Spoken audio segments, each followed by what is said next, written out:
We now live in a culture where nearly everybody is now addicted to being busy.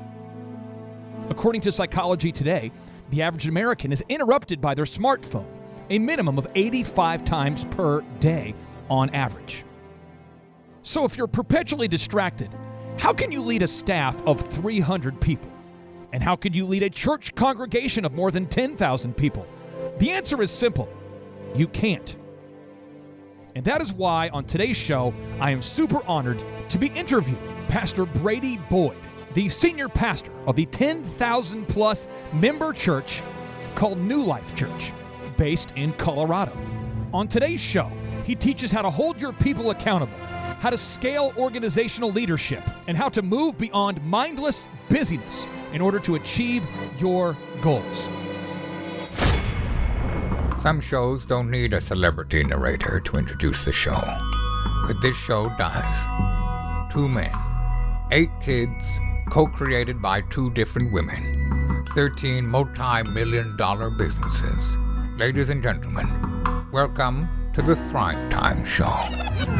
Now, 3, 2, 1, here we go! Started from the bottom, now we here.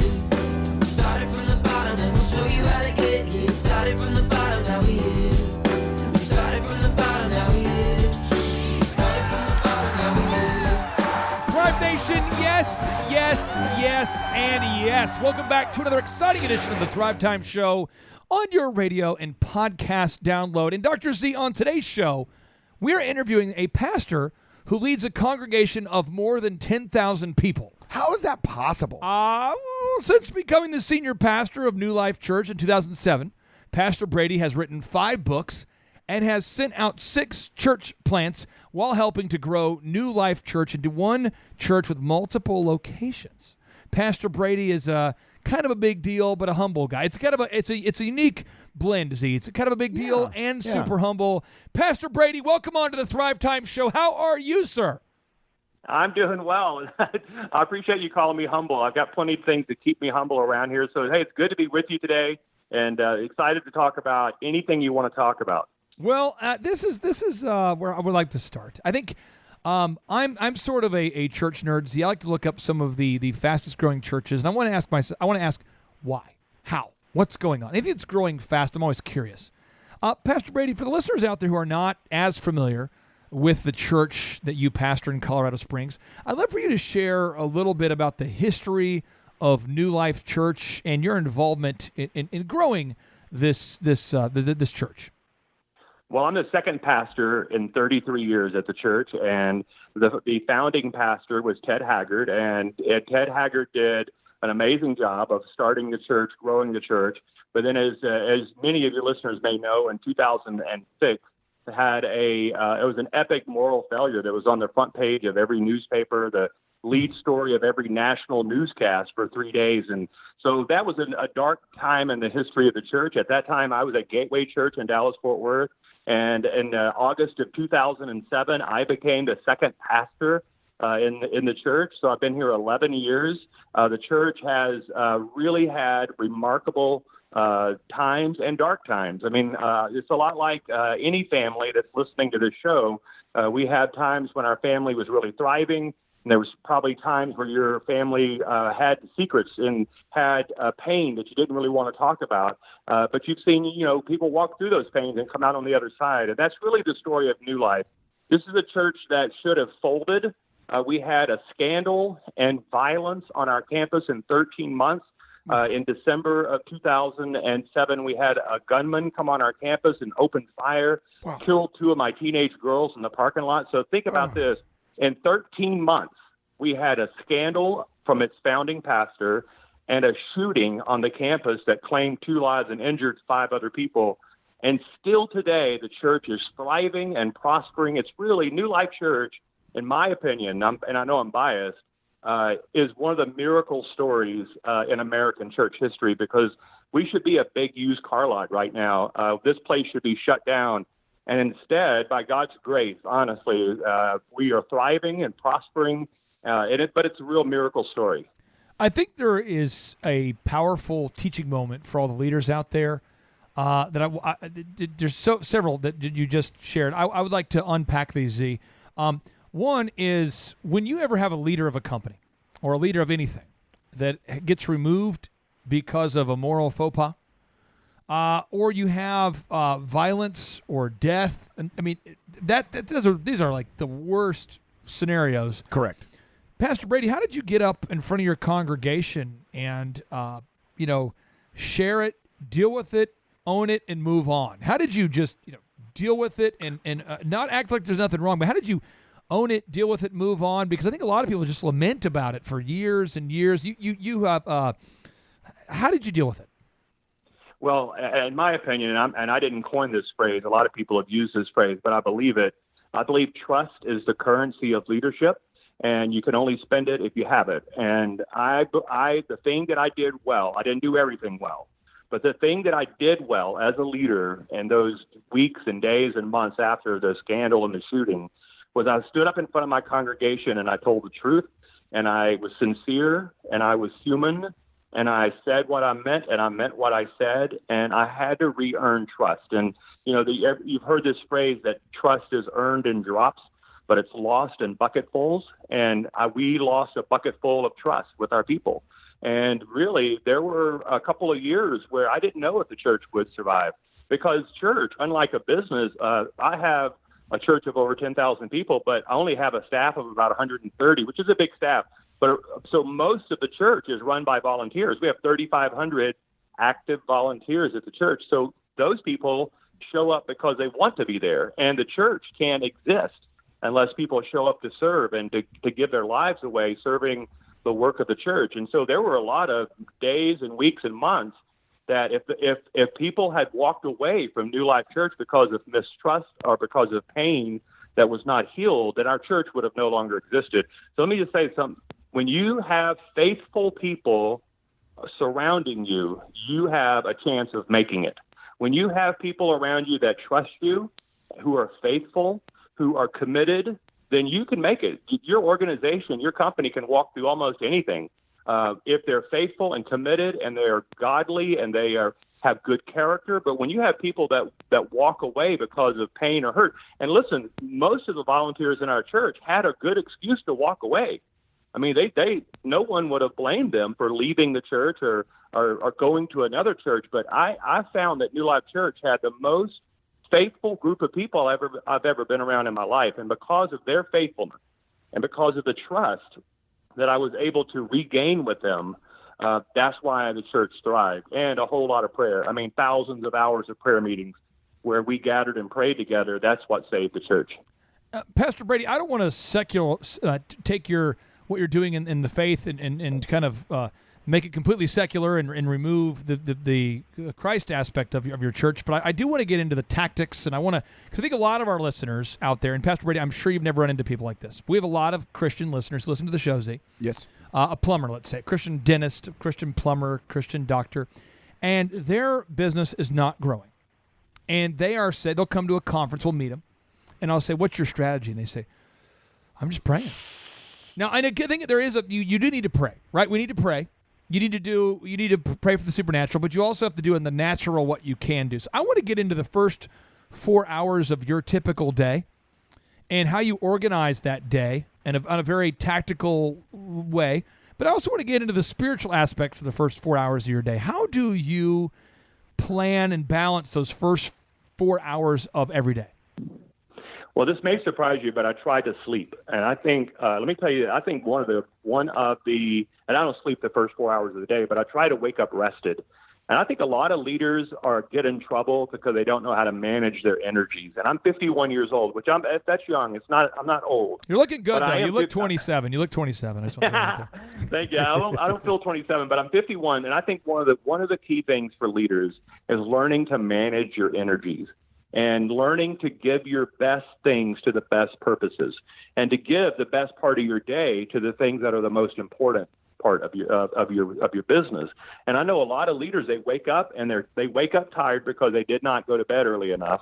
They're not eating right. They're not working out, and so they have small amounts of energy, and then they tend to waste those energies on things that are not that important. So my first 4 hours of the day, I try to wake up rested, and I try to spend, for me, my most creative my most beneficial, my strongest time is between 8 a.m. and lunch, noontime, 8 to noon. Those are my 4 best hours.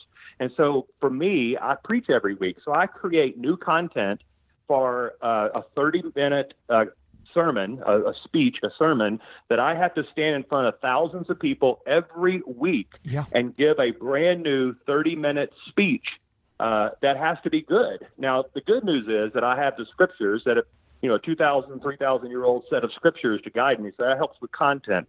But I have to prepare content for my church. So I have to give my best time, the best energy that I have to the most important thing that I do. So I'm around a lot of business leaders as well. In fact, I was with one today. I ate lunch today with a guy who owns multiple car dealerships. I had lunch with him today, and he's 48 years old. He said to me, I am trying to use my best energies to do the most important things.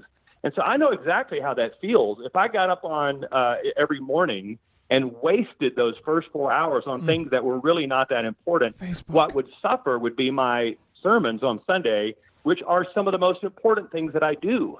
And so my first 4 hours, I try to be laser focused. So being focused on praying and studying and doing the best things. Do you get to work at 8? What time do you start working? I normally start working around 7:30 or 8 in the morning. Yeah. And then your I'm phone's an early off? person. Yeah, I'm active. I'm gone. I'm engaged with the work of the church by 7:30 or 8 o'clock every morning because I just like the early morning hours. I just like those, and that's not super early, but I am up early and at it pretty quick. When you say you're focused, is your phone off? Is your smartphone off? Are you undistracted those first 4 hours? How do you stay laser focused? Well, I have 2 teenagers who are driving, so I always have my cell phone on, Right. Because I want to be in constant contact with my 2 teenagers. And my wife, of course, is my wife of almost 30 years. But because I have 2 teenagers who are driving and at school, I try to always have let them have accessibility to me. But I do hit the red button more than the green button. And I make sure that I don't take phone calls that are going to be distracting. I try to make sure that I am focused on the main thing with very minimal intrusions. And so I do have an office at the church, and I have a unbelievably good assistant who is really a gatekeeper for me. And I was talking to my friend today, the car dealer, and I told him most small business owners do not know how to put gatekeepers around them. And I'm not talking about being, aloof, and I'm not talking about being separated from your customer base. I'm just talking about, do you have to have help to minimize the distractions in your life? You have to have someone who is on your side who knows what to say yes to and what to say no to. And I think one of the best things that small business owners can invest in is a really highly qualified administrative assistant who knows how to filter emails and filter phone calls and filter conversations on your behalf. I just think it's a lost art in the business world where we don't have people around us that are helping us succeed and stay focused in those first 4 or 5 hours of the day. Pastor, I'm sitting reading your website and looking at your information. I've been kind of studying a little bit, and you were a radio announcer. That's why you sound so awesome on the radio right now. It's like ear candy. I love podcasts and radio, that's for sure. It's like Michael and Bolton you called professional baseball and basketball games.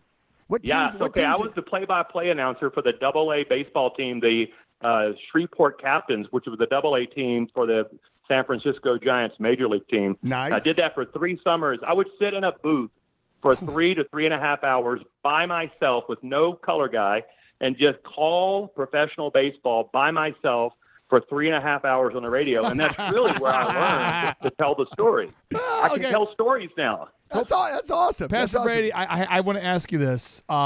You prepare sermons. I try to go on YouTube and just look at sermons and kind of really invest in getting to know your delivery style.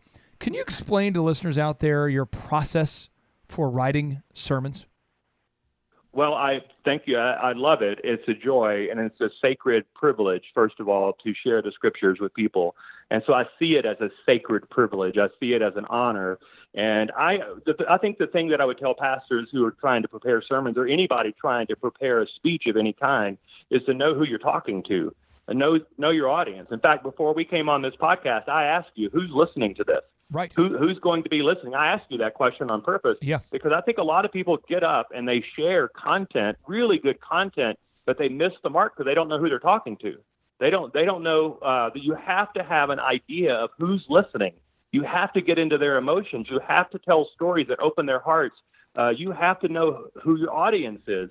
And for sermons, I first of all, I pray and I really want to hear what God is saying to my congregation.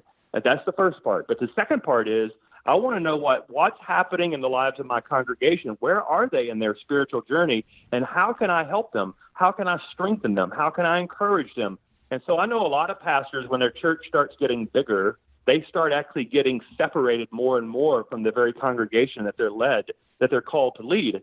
And for me, I've had to be super, like today, okay, I had lunch with a car dealer, not because he's a car dealer, because he's my friend. He goes to my church. He asked me to go to lunch with him. And all we talked about was his family, his struggles in business, what's going on in his life. That's what we talked about. Let me tell you how that helps me. On Sunday, when he's sitting out there in front of me, he'll be one of several thousand people sitting in that congregation. But I have a sense now of what's happening in the lives of my people. I have a sense now of the struggles they're facing with their teenagers and with their kids. I can now use that I can use that to my benefit to connect with him now in the sermon. So know God and know your audience in that order. Pastor Brady, you have successfully grown your church since you took over there, or since you took the lead. And you've successfully planted, I believe, 6 churches, 6 church plants. Can you explain to us about the art of a church plant, or what that looks like? Well, first of all, I mean, we believe that the best churches are pregnant churches that plant others. And I believe that the church, if you look in the Bible, was always meant to multiply itself, to birth other churches, that we are not to remain focused on ourselves and our own ministries, that we're always supposed to be looking at opportunities to expand and to plant and to grow by expansion.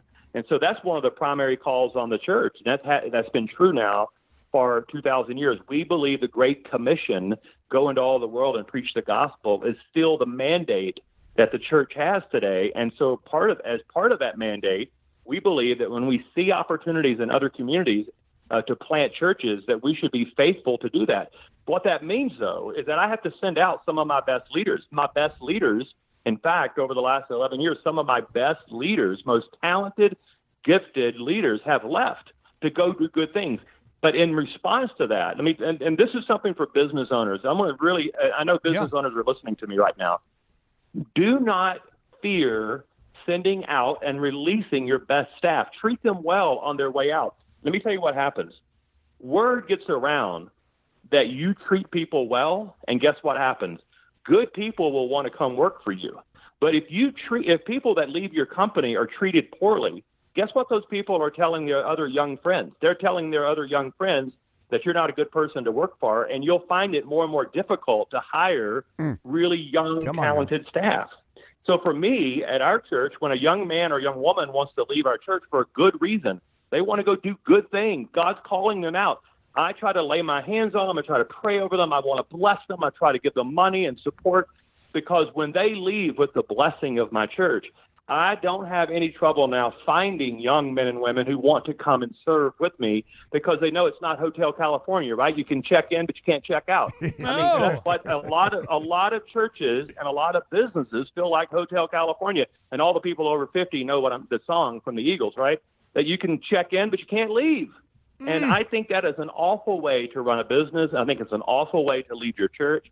When young, talented leaders are brought into your church, nurture them well, train them, love them, support them, and send them out with your blessing. And what it does, it literally opens up a floodgate of young leaders that want to come work for you. Yeah, we have a term here. We call it the tour of duty. Yes. And that the idea that you think that anybody is going to come on and work for you and be there forever is really, you're kidding yourself. And that is that is a great word. And so many people out there are come to us and say, it's so hard to find good people. It's so hard to find people that want to come work for me. And that may be one of the reasons why. Because you have to treat them well on the way in. You got to hug them on the way in. you got to hug them on the way out. So that is a powerful word. Thank you for sharing that with us. Reed Hoffman, you bet. by the way, the CEO, the founder of LinkedIn, he would also agree with you. One of the original founders of the PayPal, they call him the PayPal Mafia with Elon Musk and Peter Thiel and Reed Hoffman. He talks about the tour of duty. And the whole point is you want to get people, gather them, to help them discover the intersection of the two suckles, the Vesica Pisces, Oh, the here we intersection of go. your goals and their goals. There you go. And then help them get to where they want to go and then move on. I want to ask you, though, Pastor Brady, what are the hardest aspects of running a church your size?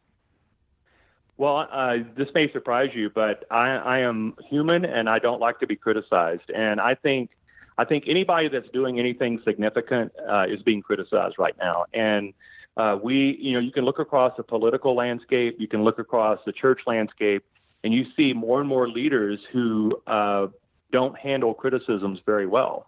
But that's the nature of the territory. And in fact, if you're going to run a business of any size and deal with the public, you're going to have criticism. I mean, here's what I have found. There is an ounce of truth in every pound of criticism.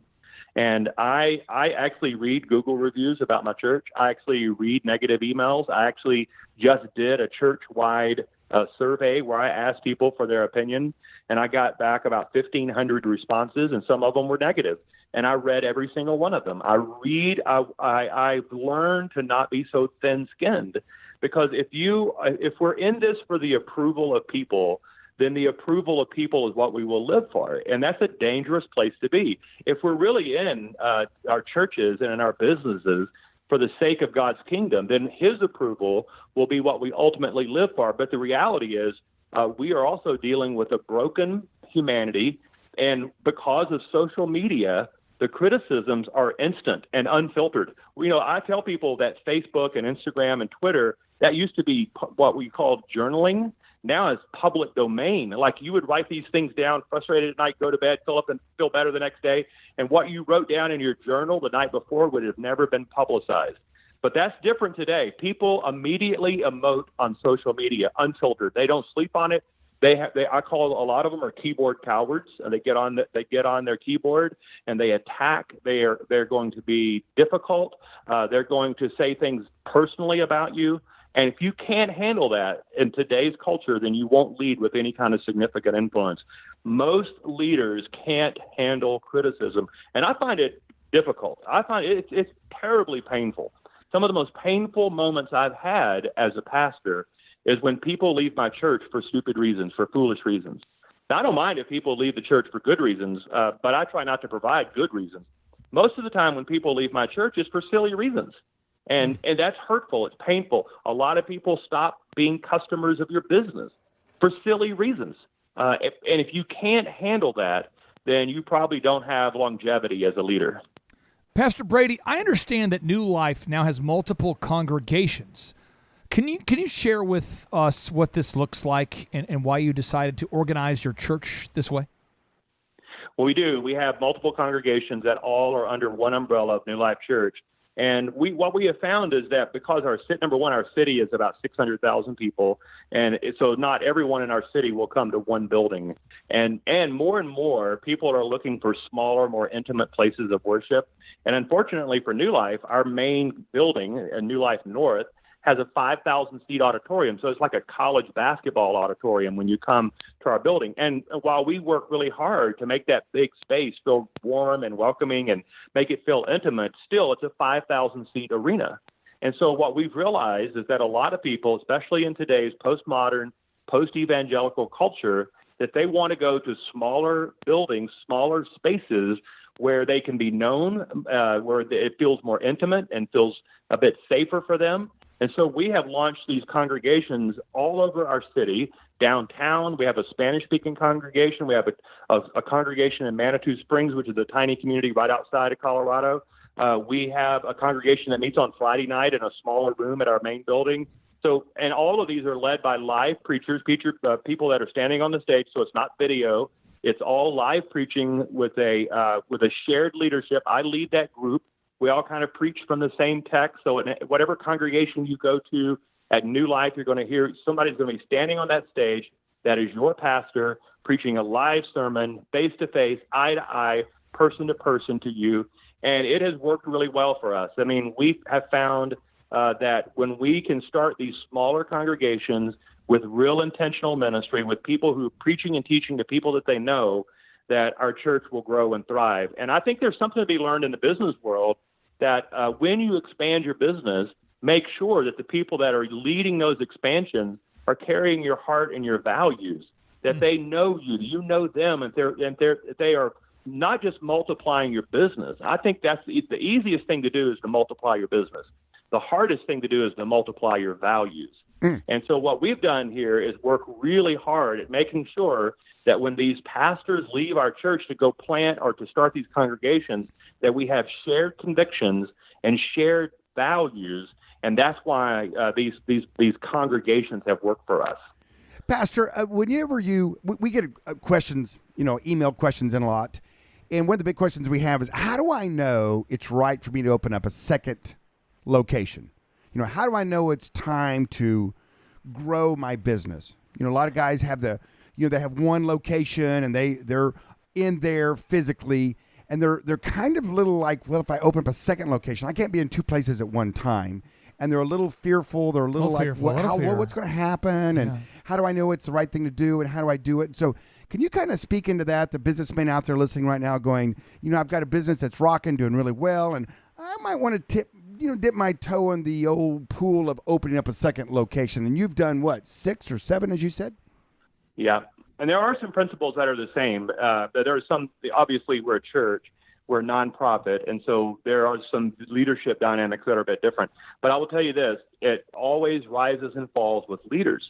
So when I think one of the reasons that some people's businesses are not growing is because they're not allowing the really qualified leaders that they have in their business right now. You're not giving them any opportunities. And I think when there is a possibility of expansion in your business, you will attract those entrepreneurial young leaders. And so I tell people all the time, I'll tell you when it's right to expand, when you have the right leader and you have enough capital to invest. There you go. So there's 2 reasons why businesses fell in expansion mode. It's because they didn't put the right leader in place or they ran out of money. And I think for us as a church, we will never start a congregation where if I'm not convinced that I have the right leader, a qualified leader who shares my values, and I have not raised enough resources for them to be successful. And I think if either one of those 2 things are not in order, then you can't expand. It's suicidal to expand at that point. But when you have the right leader and you have the capital, I think there's a lot of people that are listening to the podcast that you're afraid to take a risk, and that's not the time to be afraid. Listen, expansion is not for the meek. Expansion is for the brave, that's for sure. So there's always inherent risk when you expand. But the benefit of expanding far outweighs the risk especially when you have the right leader with the right capital in place. I think you have to do it. Pastor Brady, I believe that you and I know a few of the same people. Nearly 18 years ago, my fiance, now my wife, we went to premarital counseling with a man by the name of Pastor David Grothy. And then Vanessa and I were married at the beautiful Glass Chapel in Broken Arrow, Oklahoma, by Pastor David Grothy. Do you know this man? I do know this man. In fact, David and Becky, his wife Becky, are both working for me, and their son Daniel Grothy is actually one of our teaching pastors, one of our associate senior pastors, and their daughter Christine, who is one of their twin daughters, also works for me. So the entire Grothy family, except for 2 of their kids, I think the whole family works for me. They're amazing people. You are a very ethical guy, I think, as a pastor. Could you promise to give him a big shout out from Clay Clark in Tulsa, Oklahoma, and Dr. Z? Well, he'll be glad to hear from you. He's a good guy. I'm serious. That guy, my wife and I went into premarital counseling, and I thought it would be like, what we'll do is we'll just talk in generalities and vagaries and hand you a certificate. That guy went deep. He wanted to make sure he asked us all these weird, awkward questions. And we walked out of there with 100% clarity on what we wanted as a couple, and it was the best pre-marital counseling we could have possibly had. How did Pastor David Grothy and the Grothy family enter into the world of the New Life Church? Well, they they have a strong connection with ORU, or Oral Roberts University. Yeah. And when I came to New Life 11 years ago, a lot of my staff came from ORU. They had graduated from there, and so they knew the Grothe family. And then when I had a pastoral opening that fit their skills, I reached out to them, and they were willing to move to Colorado. And so it was the ORU connection that helped me find that entire family. So it was a great move. Z, I'm now going to take the gloves off and ask Pastor Brady the rude and offensive questions as only I really can do. Oh, my. Oh, boo. Okay, so here we go. Here we go. You delegate. You cast a vision, right? You hire capable people or volunteers. You delegate, and then you hold people accountable. I repeat, you cast a vision, you have capable people, you delegate, you hold people accountable. I'd like for you to share about what happens when you delegate something and somebody does not do something, but they knew what they were supposed to do. They definitely knew what to do, and they just chose not to do it. How do you, as a pastor of a church of 10,000 plus great humans, how do you deal with it? Well, what you described behavior that was intentional. Bad behavior that is intentional. Well, that kind of behavior I don't have very much tolerance for, especially if their assignment was clear, they had enough resources and time to get it done, and then they didn't get it done. So if it was as intentional as you just described, then the least I put them on. We have a formal warning process that we take them through. We put them on probation. If it's a matter of, hey, I worked really hard, I didn't know exactly what to do, I didn't have proper resources, I didn't have proper training, well, then it's a matter of discipleship and training. Then I take ownership of that. If I give someone authority and responsibility but don't give them the resources and the time to do it, that's my fault. If I give them responsibilities and I gave them enough resources and time to accomplish it, and they simply don't do it, then it's either a matter of chemistry or a matter of competency. And either one of those I can fix. If they simply are not competent, then I think I owe them an honest conversation. And this is where I think a lot of leaders break down in their leadership. I owe it to someone to tell them when they are not capable, because that's for their benefit and for my benefit. I tell all the people on my staff that both of us need to be happy with this arrangement. In other words, I am not going to be perpetually miserable just to keep them on staff. And likewise, I don't want them to be miserable working for me. So the arrangement between employer and employee needs to be a win-win arrangement, right? I need to be happy, and they need to be happy. You just said you're not willing to be perpetually miserable to accommodate. So is that what you just said? Yeah, I know a lot of bosses and owners because they don't like confrontation. Right. Yeah, they're willing to be perpetually miserable instead of dealing with the problem. And I think I'm a guy that I think one of the strengths I have as a leader is I'm honest, and people know that when I talk to them, I'm going to be honest with them. I care about them. I love them. I really do care about them, and I really am concerned about them. But I'm going to be honest with them, and I think that creates a healthy working environment for me and for them. Z, in businesses the size of yours, Pastor Boyd, and a church the size of yours, there's countless details. I mean, think about this. We got to stay on top of the parking logistics, stocking the coffee bar, providing safe child care, managing the audio, managing the video, the print pieces. Pastor Boyd, what kind of systems and checklists do you have in place to make sure that no balls are getting dropped? And then, Zia, I want you to ask some more systems questions for Pastor Boyd. Pastor Boyd, what kind of systems and checklists do you have in place to make sure the ball is not getting dropped? Well, we try to identify the win, number one. What are we trying to accomplish? And we try to make sure that the goal line is very, very clear. I know these are common business phrases, but it really is true. If you don't know what the win is, if you don't know what the finish line looks like, you'll never get there. And so we try to make sure that we have a clear set of expectations for every person. You know what I'm surprised about? I'm surprised at how many people are working for a company and they don't know what their job is. I find this all the time. I say, what is your job? they'll say, well, I'm a salesman or I'm this. And so, no, I said, no, really, how do you know if you're doing a good job? And very few people can tell me, they can tell me their job title, but very few people can tell me if they're doing a good job or not. And the reason that's the case is because most employers have not clearly identified a finish line, a goal line for them. And I think we work hard at that at New Life. What is it that is your job? How do we know if you're doing a good job? What are the measurables that we can use to identify whether or not you're doing a good job? And I just think if you're not doing that, then you're going to frustrate your employees.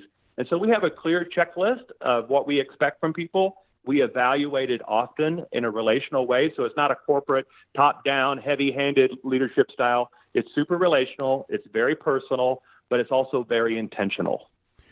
I've got a question for you, Pastor. You've got, I think you said 3,500 volunteers. So those would be for a guy that owns a business. Those would be like interns that are working for nothing, if you will. And then you have about 130 employees.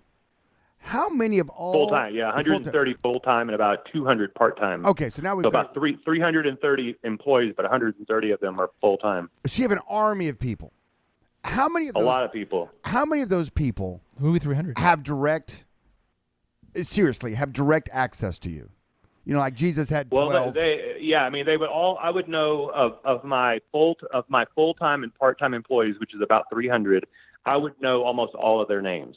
Out of that, and by the way, I just wrote a book and I just did some research on this. It has been proven with clear scientific proof that most human beings can only manage about 150 relationships, and out of that 150 relationships, you can only have about 15 really close friendships. Now, in my case, I'm married to my best friend, and I have two teenagers. Well, I have an 18 and a 20-year-old. So 3 of those 15 spots are taken by people that live in my house. And that should be true for all of us, by the way. The other 12 spots are primarily my elders. I have a group of elders that help me lead the church, and my senior team. Outside of that, I have 1 or 2 or 3 really close friends, like guy friends that are really like brothers to me. And that's the 15 people. And so outside of that, I can know you, I can have conversations with you, I can care about you, and I can help you, but I can't be super close to about more than 12 or 15 people. And that's true for every human being, pretty Everyone, much. Yeah. That's actually pretty extravagant. If you have 15 really close personal relationships, you are a wealthy person relationally. And I think but a lot of times leaders try to be everything to every person, and I can't. I just know I can't. It will wear me out. It will wear me out, and it will wear them out, because I will never be able to meet their expectations that they have for me, and I know that. And so I have about 12 or 15 people that are really close to me, and then I try to maintain as many relationships outside of that as I can, up to about 150 people. In the course of a year, how many people do you, on average, have to fire? Oof. Oh, Z, real quick. I have a sound effect. Yeah. That's brutal. Wow. Wow. 2 to 4 people a year. How many? 4 people. And I think, because the organization I lead is pretty big. And so I think that's actually a pretty small number. I don't personally have to fire them. I have to, I'm trying to remember the last time I personally fired someone where I called them in and said, you're fired. I think it's probably been a couple of years, but 2 years ago, I think was the last time I had to do that. But in my organization, there are times when people are simply not good performers. And being fired, by the way, doesn't mean that the person being fired is a bad human being. Right. I think that word fired sometimes means that you're getting rid of evil people. That's not true. Sometimes being fired is a blessing. Almost every person of worth and value in human history has been fired from a job. I've never been fired. I've been laid off, but it felt like being fired. But I think 2 to 4 people, a year in my organization, which is a pretty low number. Pastor Brady, this is Marshall, and I wanted to circle back to something that you had said about expansion, because I'm working with a lot of business owners that are expanding their business right now. They're either looking at a second location or hiring more people, and what they're finding is they're having to add more layers of leadership and management to their organization. And so just in the same way that you guys have, what you said, and it's just been resonating with me, you said it's easy to scale your business, but it's much more difficult to scale your values. And so how are you inspiring those values within people? What does that tangibly look like? Are those meetings? Is that trainings? Because what I found is nobody's going to be more passionate about a business than the business owner themselves. So how do you inspire and catalyze that get up and go and those core values that you want to uphold within the organization when you scale? Well, that's a great question, and I agree with you that it's probably the most difficult thing that I have to do as a leader, because values can't just be taught; they have to be caught. And what I mean by that is you can stand in front of your employee group and teach your 4 values all day long. But until they see and witness you living them out in front of them, until they see the cost that you've paid for those values to be instilled in you, until they have experienced those values alongside you, it's just a teaching. It's just bullet points. It's just a PowerPoint presentation. So you have to live alongside your team. Your team has to see those values lived out in your own life. And that's what I mean by being caught. So certainly you need to make it clear. We have 4 values at New Life Church, and I talk about them all the time.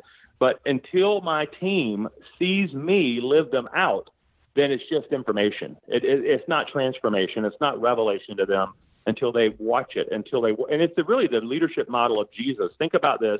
Jesus did things in front of them, and then he asked his disciples to do those things with him, and then he sent them out to go do those things on their own. So I think that's a great leadership model for us. So you have to, first of all, if I ask my staff to make a sacrifice or do something, I have to go first. I'm at the front of the line. I go first. Leaders go first. Leaders eat last, but they serve first. And I believe that to be true. I go first. Then I ask them to do those things with me. Hey, I've done these things in front of you. Now come do these things with me. And then, only then, after those 2 steps, can you ask your team to go expand out and go do those things without you. But if they have not seen you live out your values, if you've not lived out your values alongside them, then they're never going to go out from you and replicate those values. Pastor Brady, you are, yes, a pastor of 10,000 plus member church, but you also are an author. And you recently have written a book called Addicted to Busy. Can you explain what inspired you to first write this book? Well, I realize that most people are living lives of controlled chaos. And it's probably not healthy for our human soul, and it certainly wasn't healthy for my soul. I realized that I was going too fast for too long, and it was costing me more than I needed it to cost. And I believe Jesus gave us a rhythm of living that requires us to work hard, but also to rest well. In our American culture, we have the working hard part down. I mean, most people who are successful are working hard. You're not successful if you don't work hard, and that's just true. We all know that. Very few people have stumbled upon success. Most people have worked their way into some kind of success. What makes that success sustainable is our ability not to work harder, but to know when to rest, when to work hard and to rest well. And so I tell people that I don't rest. I rest for the sake of for my responsibilities. In other words, the reason I rest is because I have a lot of responsibilities. And if I don't stop and rest and take care of my own soul, then those responsibilities that I have will suffer. And so I think the airline industry has it right. Put your own oxygen mask on first before you assist the kid with the biggest potential, right? I mean, so I think we have to put oxygen in our own system. We have to make sure that we are cared for, that we are resting well, so that when the time comes for us to work hard and to give out a tremendous amount of energy, we have that energy from our rest that we can give out. And so I wrote the book Addicted to Busy because I was addicted to busy.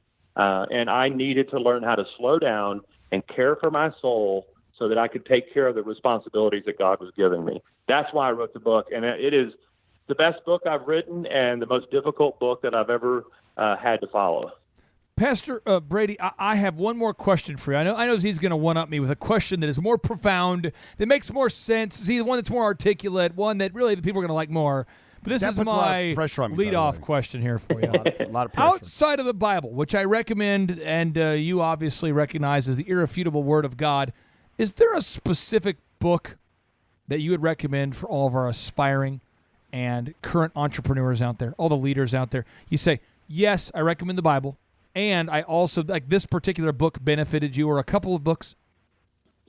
Yeah, well, a couple of books. One may surprise you, but it's called The Pastor by Eugene Peterson.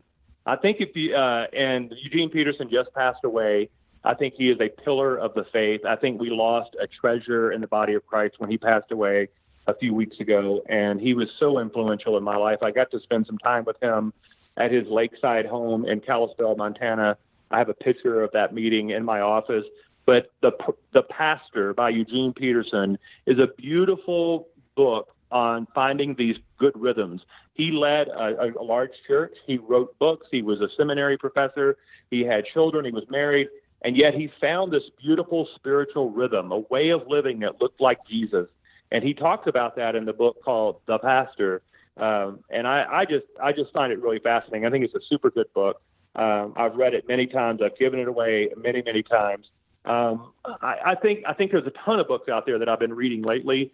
I'm in the middle of several books right now. I'm really reading a lot of Eugene Peterson right now because he just passed away, and I'm kind of refreshing myself with his works. So those are books I would totally recommend. I love stuff by Maxwell. I love all his stuff. I love all the leadership books. I've read them all. We're interviewing John tomorrow. We're interviewing him tomorrow. Yeah, tell him I said hello. I think it's he's powerful. I think it's an exciting. I think he's got a lot to say. It seems like as he's gotten older, he is really just more and more has more to say to leaders.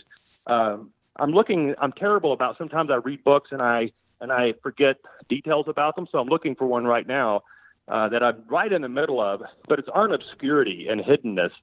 And I think that's a lost art in our culture of how to remain hidden, remain obscure, to not constantly seek out the spotlight. So I'm reading a lot of books on that right now, on those particular topics. I think that's good for my soul to read those kinds of books. So those are the kind of books I would recommend. Z, my favorite, I have a recommendation for listeners out there. Yeah. What If is you it? just want to Google Brady Boyd, right there, Pastor Brady Boyd. If you just want to do a Google search for Pastor Brady Boyd real quick, Z, it's like modern art, really. I mean, it's beautiful. It's right a beautiful there. thing. Pastor Brady Boyd right there. It's a beautiful thing. Feel free to download the picture, frame it up, whatever you got to do. For everybody that's going to do it right now, you're welcome. You're welcome. You're welcome. A little gift. We're on kind of a book theme. Your latest book called Speak Life. I love the name of that book. Yes. Speak Life. That is just. Yes. Oof. I'm fat. I got to See, read this book. That I might gotta be read this book. Wins of the week. A win of the week. Tell us about this book. Tell us about Speak Life. I love it. Oh, sorry. Well, I appreciate that. I read that because I saw so many people harming with words. I mean, I know the power. We're on a podcast because we believe in the power of words, but those words can also be death if not used properly. And as a pastor, I'm so troubled right now by our political climate, by what's going on in our world. And I wrote that book as a way to help people understand and harness the power of our words. By the way, the book I was trying to look for, and I just had a moment there, but it's called Anonymous. The book is called Anonymous by Alicia Coley, and it is powerful. I've been reading it now it's one of those books that I've been reading for a long time. Yeah, marinade. For several weeks, but it's called Anonymous. And it's a good leadership book, and I can't get enough of it right now. But thank you for speaking about Speak Life. Our words have the ability to bring life or death into every situation. Mm-hmm. And I believe that when we harness the power of our words, that we can see life pop up in every part of our world. See, in this divisive political climate, I'm not going to be divisive. No, of course not. No, I'm not going to. But I can say that, some have suggested that we should say. Some, not us. Not us. People we don't even know. Well, I mean, Who they're are strangers. these people? They're strangers. Anonymous emails have suggested that we should go to, I believe it's newlifechurch.org. Is that correct, Pastor? Yeah, newlifechurch.org, yep. You want to go, and people have said, Clay, you should really pressure the listeners to go there or else. And I've said, no. And the or else is kind of, I'm not sure where they were going with that, but. Right. So we're just saying, if you do what you need to do. Sure. but be judged by others if you don't go to newlifechurch.org at least once. I mean, at least once. It's a beautiful website, a beautiful man, great pastor. Pastor Brady Boyd, I appreciate you for taking time out of your schedule. Make sure you say hello to the Growthies for me. And we like to end each and every show with a boom, which essentially, Marshall, can we role play real quick here? Yeah, let's 3, role play. 2, 1. And then we say Boom. boom. And then Yeah, we actually say boom. say boom. We Because say boom. boom is an acronym for It us. stands for big, overwhelming, optimistic momentum. Momentum. So, Z, are you ready? I am ready. Pastor Boyd from Colorado, are you ready, sir? I'm ready. Marshall Morris, are you ready from the left coast of Absolutely. this room? Here we go. 3, 2, 1, boom! My friend Thomas Edison once wrote, "Vision without execution is hallucination." Napoleon Hill once said, "Action is the real measure of intelligence." Again, action is the real measure of intelligence. So I know we would discuss some great things today. We had a once-in-a-lifetime opportunity to interview a pastor of a massive church. But my question for you is, what are you going to do as a result of what you've learned today? And so this is what I would encourage you to do. These are just a few action steps I would encourage you to take. I would encourage you today, while it's still fresh on your mind, to sit down and to design your calendar for your week. Design your weekly calendar. Go ahead and put the blocks of time in there. Put the blocks of time in there for your group interview. Put the blocks of time in there for your staff meeting. Put the blocks of time in there for your accounting. Put the blocks of time in there for your training. Put the time, design your schedule to be what you want it to be. Put the time blocks in your schedule for your faith. Put the time blocks in your schedule for your family, your finances, your fitness, your friendship, and your fun.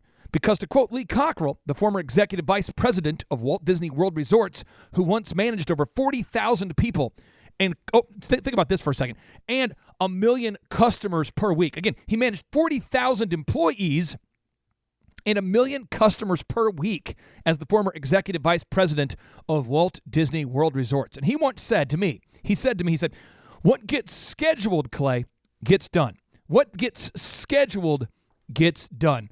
So I would just encourage you to make the time for what matters with your life. And if you get a chance, share this show with a friend. I know you know somebody in your life who's struggling to manage their calendar and their day as a business leader or entrepreneur.